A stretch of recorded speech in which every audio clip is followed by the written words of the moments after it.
love to see your frustrated face, but it's probably too pitiful, so I'll refrain.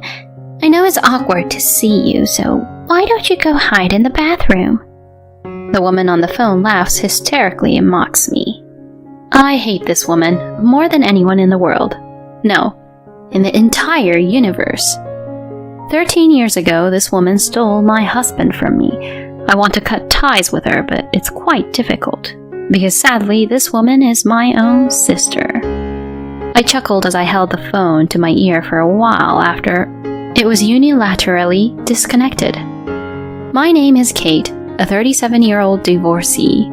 My married life fell apart in just half a year, and it's all because of my sister with a rotten character. I have a fraternal twin sister. Her name is Carly. Our appearance is so identical that even longtime friends mistake us for each other. However, despite our similar looks, our personalities are completely different. I'm more on the quiet side, but Carly was an active class president type. I excel academically, while Carly has better athletic abilities. Carly has a personality of speaking her mind immediately.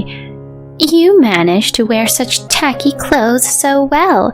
We have the same face, so people will think I'm the one who looks tacky. It's the worst. Our sisterly relationship is not as good as it seems.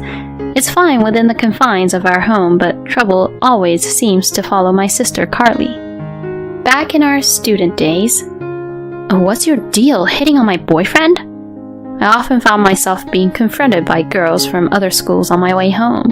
Of course, I had no personal connection to them. Ugh, not again, Carly. Whenever Carly developed an interest in someone, she would shamelessly pursue them, regardless of whether they already had a girlfriend. I do think men can be awful, but my sister is the worst. And here I am, mistaken for her, suffering the consequences. What's more, she easily grows bored and breaks up with them, sometimes within just a week. It's truly exasperating. Carly, can't you stop this already? Don't you think about the feelings of the other person's girlfriend? And I'm also bothered by all of this. In response to my words, I'm afraid of the cynicism of unattractive women. Well, what about your man, Murphy, right? He's so plain, and I don't think there's any worry of him cheating. You can relax. He's out of the question for me. She proceeded to belittle my boyfriend. This man, Murphy, is the despicable ex-husband who callously abandoned me 13 years ago. We got to know each other at the same cram school and became close.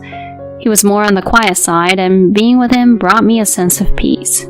His mother was a renowned fortune teller, running her own fortune-telling establishment. We graduated from the same university and decided to get married 2 years later. However, just 6 months after our marriage, "Please, just divorce me. I've reached my limit. You should know the reason, right?" He hands me the divorce papers. Sitting next to Murphy with a triumphant expression on her face is my sister, Carly. It all came as such a sudden shock. Huh? Sorry? I don't understand. Did I do something? I have no recollection. In response to my words, my husband slams the desk. What? You've been cheating on me. Can you still say that, even after seeing this? Among the several photos lined up on the desk, there were images of a man and a woman entering a hotel together, looking affectionate. But from my perspective, I was simply being shown pictures of my sister Carly entering a hotel with an unfamiliar man. I couldn't understand all the meaning behind Murphy's words. The man in the photos is probably just one of Carly's flings. No, this is Carly, it's not me. In that moment, my sister Carly bursts into tears. Kate, stop this. It's painful to deceive Murphy. To my sister's words, Murphy responds, Carly, I'll be fine. You're so kind. Thank you. What are we being shown here? My ex-husband glared at me tightly and began blathering on about a fictional story that never happened. Apparently, I was having an affair and threatened my sister because I didn't want to be found out. According to him, I borrowed clothes from my sister, disguising myself as her, and constantly engaged in hotel affairs with various partners. Such an outrageous woman, he claims. My ex-husband completely believes this absurd tale he heard from my sister. I heard from Carly that you have always had a bad habit of being involved with multiple men. It seems you were even seeing other men while you were with me. In response to my enraged ex-husband, Hey, are you seriously saying that? Do you believe the stories of my sister, whom you've known for only about 6 months more than me, whom you've spent years with? Are you sane? Are you stupid? My calm response seemed to displease him, as my ex-husband simply glared at me. You claimed it was out of the question, but I never imagined you would go after Murphy. Even though you have the same face, your personalities are completely different. Honestly, you lack charm. Carly would listen to my complaints with a smile. She was so endearing. Maybe I made a mistake in choosing you as my marriage partner. He said such things. Carly, who continued to feign crying, had a smile on her face. As Carly became a working adult, her habit of being involved with men didn't change, but her criteria for targeting men has shifted compared to our student days. She prioritized status and money over appearance, and Murphy worked for a major company, and his family was reasonably well off. Perhaps she had her eyes on those factors from the time of our marriage proposal. It turns out that my ex-husband was completely fooled by my sister's poor acting skills.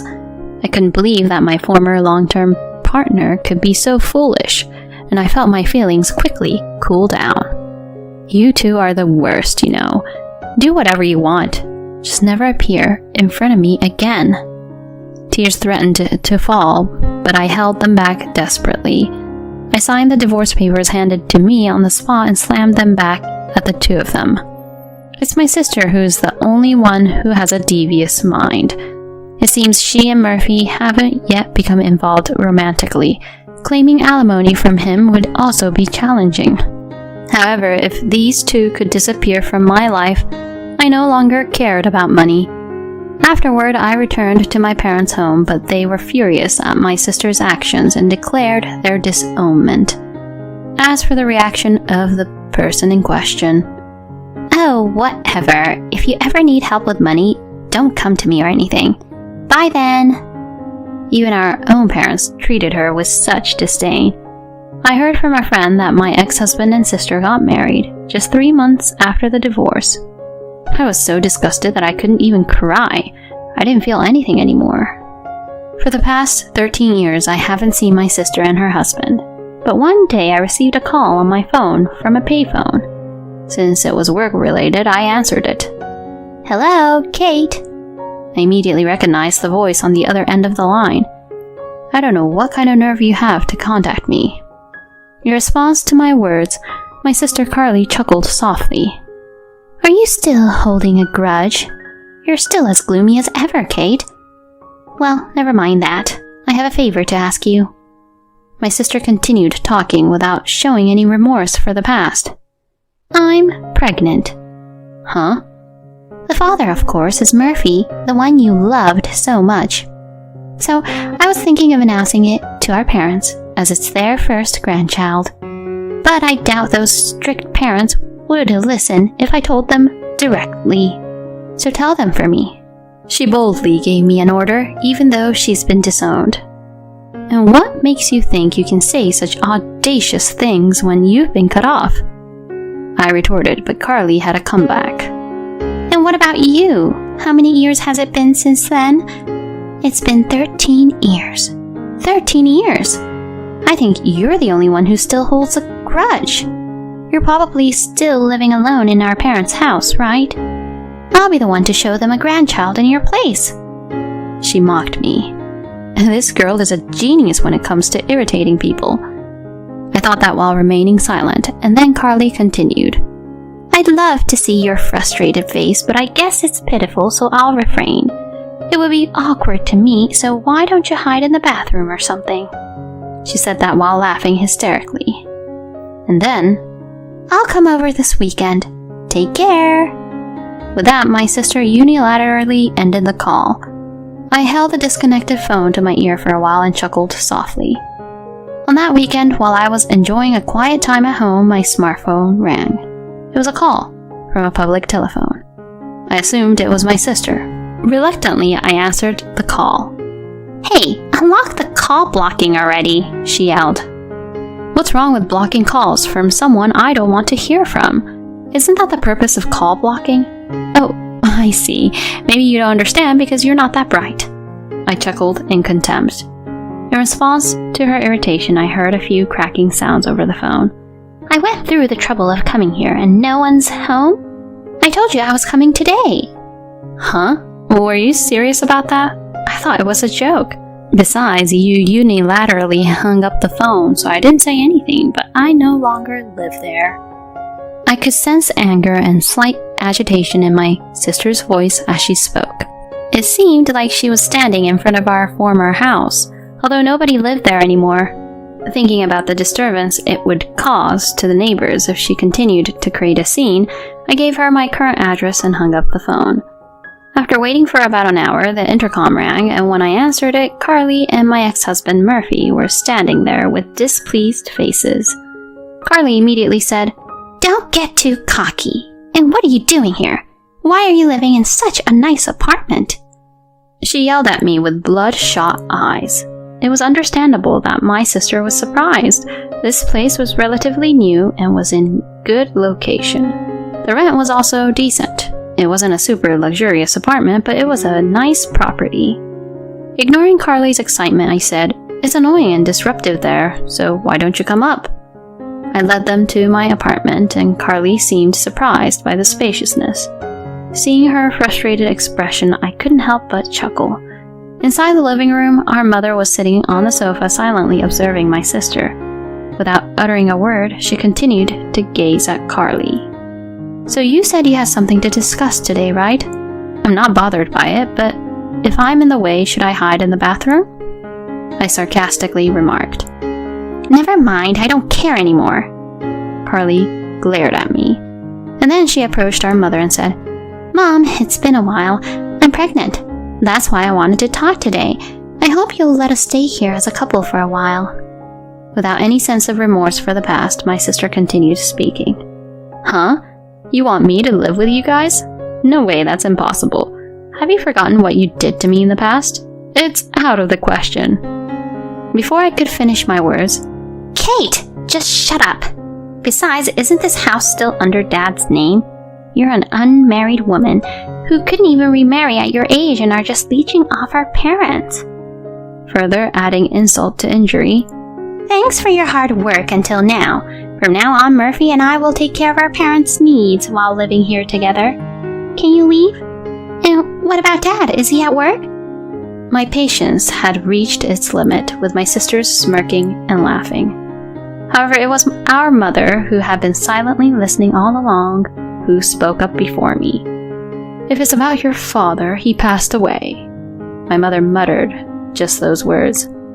My parents are very serious people, and even though it was Carly, my sister, who was entirely at fault for the divorce 13 years ago, my parents have been apologizing to me all along, especially my father. "I should have done better. It must have been my poor parenting. I'm sorry, Kate. I'm sorry." He became increasingly depressed to the point where it was difficult for him to continue working. During that time, both my father and mother were still in their early 50s, and our living expenses were supported by my income and my mother's part-time job. After a while, my father was diagnosed with cancer and passed away 10 years ago. Right before his passing, my father said, "Please, don't contact Carly about this. If she shows up at my funeral, I feel like I won't be able to go to heaven." True to his words, neither my mother nor I contacted my sister. We moved into this house about 5 years ago. It was because my mother's health deteriorated due to work-related strain. We considered renovating our family home, but it was located on a hill, and the act of climbing the slope with my mother's condition would have been difficult. That's why we decided to move to this wheelchair-accessible property. Since we started living here, my mother said that her mobility has improved significantly. I thought I was calmly explaining this matter, but when I recalled my father's presence before he passed away, tears welled up. I believe my mother felt the same way. There were traces of tears in her eyes as well. However, my sister Carly's reaction to my story was, in a sense, as expected. Even if you tell me now, it's too late. And it's not my fault that Dad got sick, is it? Besides, you're able to live in such a nice place because of Dad's inheritance, right? It's unfair. What about my share? Don't I have the right to inherit too? Carly said these absurd things. Without missing a beat, Mother responded, Inheritance? There's no such thing. You only came crying to us when you got into trouble with your foolish actions before getting married. How many times did you have to pay alimony to the wives of the married men you got involved with? Living with someone who strayed from the right path like you? This is no joke. Don't you dare mock us. It was the first time both my sister and I had witnessed Mother in such a furious state. Perhaps realizing the tense atmosphere, my sister fell completely silent. And then Murphy, my former husband, who had been quiet like a doll until then, spoke up. Carly, maybe you've been deceiving me all along. My life has been a mess since I married you. You're reckless with money and don't do any housework. I had the chance to meet someone from our high school and they all warned me not to marry you, the twin sister. They said it was a terrible idea. I nearly burst out laughing at my ex-husband's words. It's quite something that he managed to stay married to her for 13 years. Furthermore, he approached me and said, Kate, I've regretted our separation for a long time. Would you consider starting over together here? Let's let bygones be bygones. As he said that, he gently reached out to touch my shoulders, sending shivers down my spine. No way, it's disgusting. Let bygones be bygones? Who are you kidding? And it's not something you should be saying in the first place. Just as I was about to deflect his touch, the door of the adjacent room swung open forcefully.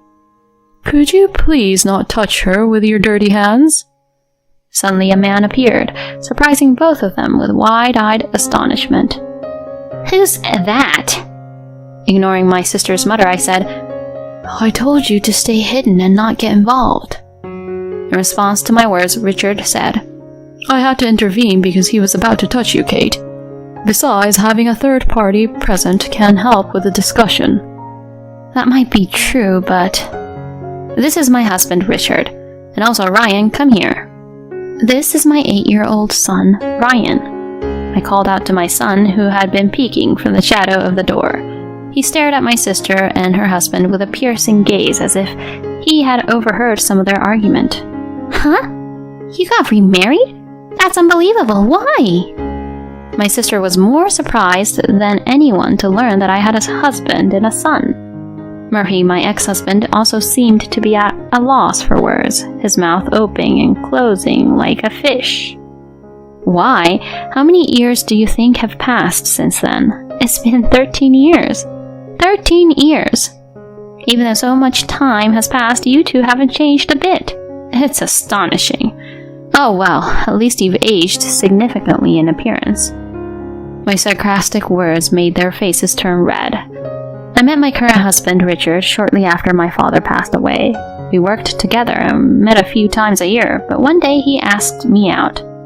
I said, I'm a divorcee. When I declined, he asked me again, saying, Does being divorced mean you can't be happy? A year later, we got married, and the following year, our son Ryan was born. My husband treated my mother very well, and he never showed any reluctance towards living together.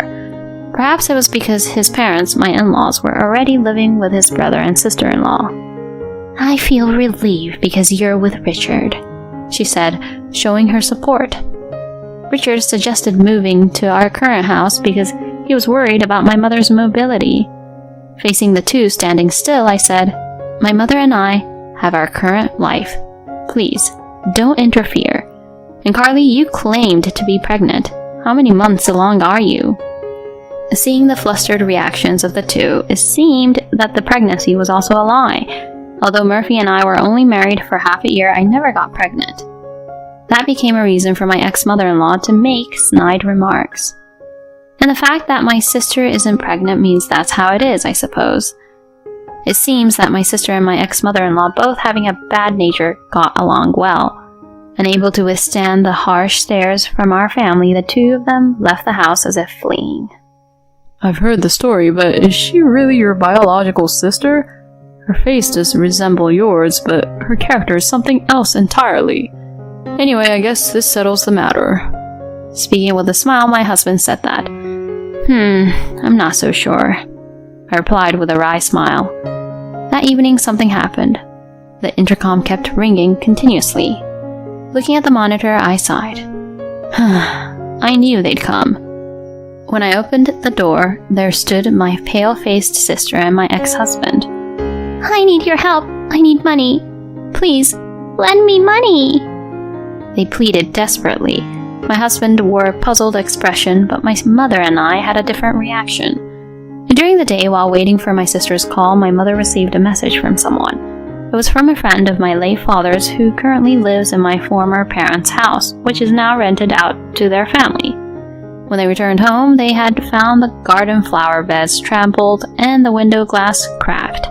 The security camera captured the image of a furious woman stomping on the flower beds and hurling stones at the glass. Of course, it is my sister Carly who is furious on the phone with me. When my mother shared my sister's contact information with our friend, he learned that my sister had been the one who had caused his dear friend, my father, years of suffering, and this enraged him.